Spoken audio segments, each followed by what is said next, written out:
அனைவருக்கும் கோபிநாத்தின் அன்பு வணக்கங்கள் நண்பர்களே. பொதுவாகவே வீட்டில் இந்த குலதெய்வம் வாசம் செய்கிறார்கள் அப்படின்னா ஒரு சில அறிகுறிகளை வைத்து தெரிந்து கொள்ளலாம்.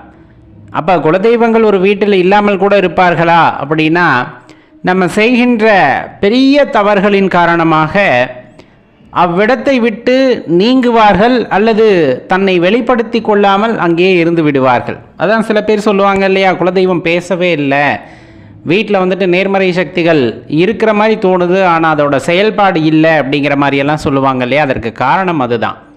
அப்போ எதை வச்சு தெரிஞ்சுக்கலாம் குலதெய்வம் ரொம்ப சந்தோஷமாக இருக்காங்க அல்லது வீட்டில் எல்லாத்துக்கூடையும் பேசக்கூடிய அளவுக்கு இருக்காங்க அப்படிங்கிறத?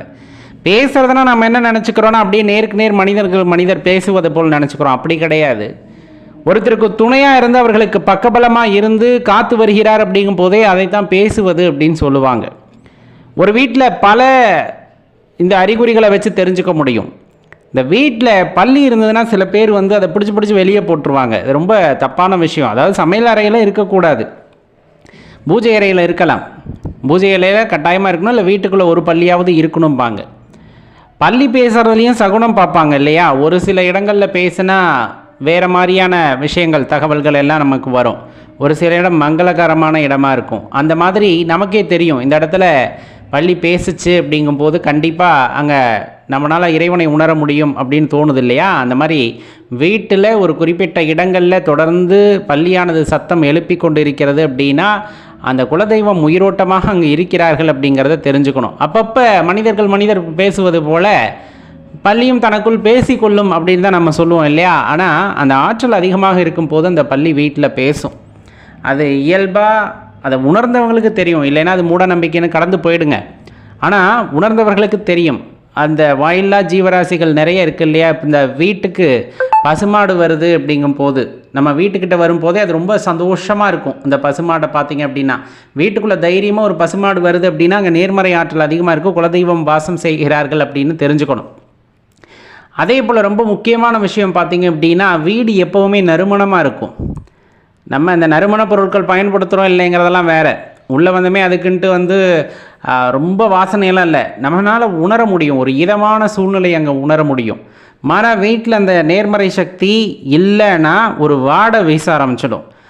புழங்காத இடத்துல வீசுகிற வாடை மாதிரி, புழங்கிக்கிட்டே இருந்தாலும் ஒரு சில வாடைகள் வீசுகிற மாதிரி இருந்தது அப்படின்னா அங்கே குலதெய்வ நடமாட்டம் கொஞ்சம் குறைவாக இருக்குது, அல்லது குலதெய்வம் பேசாமல் இருக்கிறார்கள் அப்படின்னு தெரிஞ்சுங்க. வீட்டில் வாடை வீச ஆரம்பிச்சிருச்சு அப்படின்னா வாசம் எப்பொழுதுமே இருந்து கொண்டே இருக்கும். அதே போல் வீட்டில் உள்ளவர்கள் மகிழ்ச்சியாக இருப்பார்கள். ரொம்ப குறிப்பாக சொல்லணுன்னா இதைத்தான் சொல்ல முடியும். அதுலேயும் குறிப்பாக பெண்கள் ரொம்ப சந்தோஷமாக இருக்கிறாங்க அப்படின்னா அந்த வீட்டில் குலதெய்வம் ரொம்ப மகிழ்ச்சியாக இருக்காங்க அப்படிங்கிறத தெளிவாக தெரிஞ்சுக்குங்க. அப்போ ஆண்களுக்கு இது பொருந்தாதா? கண்டிப்பாக பொருந்தும். அது எந்த வகையில் பொருந்தும் அப்படின்னா, அவர்களோட தொழில் ரொம்ப சிறப்பாக இருக்கும். அது சில நேர காலகட்டங்களில் ஒரு தொய்வு ஏற்படலாம், ஆனால் ரொம்ப கீழ்நிலைக்கு அவங்க போயிட மாட்டாங்க. எப்படியும் தாங்கி பிடிச்சி மேலே கொண்டு வந்துடுவாங்க குலதெய்வம் பக்கத்தில் இருக்கும்போது. போக்குவரத்து அல்லது அவங்க பேசுகிற வார்த்தைகள் எல்லாத்துலேயுமே பார்த்திங்கன்னா குலதெய்வத்துடைய ஆற்றல் கூட இருக்கும். அதனால் அவங்களுக்கு எந்த பாதிப்புமே வராத சூழ்நிலையாக இருக்கும். தொட்ட காரியமெல்லாம் துலங்கும்.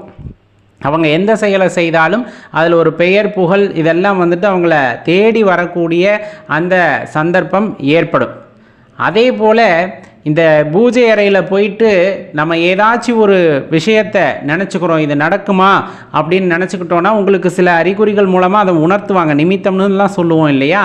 அந்த மாதிரி நம்ம மனசில் நினச்சிக்குவோம்ல, இது நடக்கணும் அப்படின்னு இருந்ததுன்னா எனக்கு இப்படி உத்தரவு கொடு அப்படின்னா அவங்கக்கிட்ட தத்ரூபமாக பேசுவாங்க. ஏதோ ஒரு வகையில் அது பூக்கள் விழுகிறதா இருக்கலாம், அந்த கற்பூர ஜோதி திடீர்னு உயர்ந்து எறிவதாக இருக்கலாம், அல்லது வேறு ஏதேனும் சகுனங்கள் நம்ம மனசில் நினச்சிக்கிட்டு இது எனக்கு நடக்கணும்னு நினச்சாலுமே அதை நடத்தி காட்டுவாங்க. குலதெய்வம் வீட்டில் ஆற்றலோடு இருக்கிறார்கள் அப்படின்னா. இல்லைன்னா நீங்கள் நினைக்கும் போதே யாருக்குள்ளேயாச்சும் அருள் இறங்கி அந்த வார்த்தைகளை பிரித்து சொல்வார்கள். இந்த அருள் இறங்குறதுலையுமே சில பேர்த்துக்கு ஐயப்பாடு இருக்கும், இந்த உண்மையாக பொய்யான்னு. அந்த அனுபவசாலிகளுக்கு மட்டும்தான் தெரியும் அது எப்படிப்பட்ட விஷயம் அப்படிங்கிறது. அப்போ இந்த குலதெய்வத்தினுடைய ஆற்றல் அவ்வளவு அதிகமாக, கண்டிப்பாக அதிகமானது தான். இறையருள் அப்படிங்கிறது ஒன்று தான். அதை நம்ம வந்துட்டு பல படிநிலைகளாக பிரித்து வைத்திருக்கின்றோம். அதில் குலதெய்வம் என்பவர்கள் நமது குலத்தை காப்பவர்கள் அப்படிங்கிறத தெளிவாக தெரிஞ்சுக்கோங்க. இப்போ நம்ம சொன்னதெல்லாம் சின்ன சின்ன அறிகுறிகள். இந்த மாதிரி நிறைய பேர்த்துக்கு, சில பேர்த்துக்கு வந்து விபூதி வாசனை அனுபவிச்சிருப்பாங்க, சில பேர் சந்தன வாசத்தை அனுபவிச்சிருப்பாங்க, சில பேர் மல்லிகை மனம், இந்த மாதிரி திடீர்னு வீசும் சாம்பிராணி மனம். இதெல்லாம் நம்ம வாழ்க்கையில் கடந்து வந்திருப்போம், ஆனால் என்னன்னு தெரிஞ்சிருக்காது. சில நேரத்தில் வந்துட்டு சொல்வது உண்டு, ஒரு உருவத்தை பார்த்ததாக, ஒரு குழந்தை போல் கடந்து சென்றதாக, ஒரு வயதான பாட்டியை போல் சென்றார்கள் என்றெல்லாம். ஆனால் அப்படிப்பட்ட ஆளே அங்கே இருந்திருக்க மாட்டாங்க.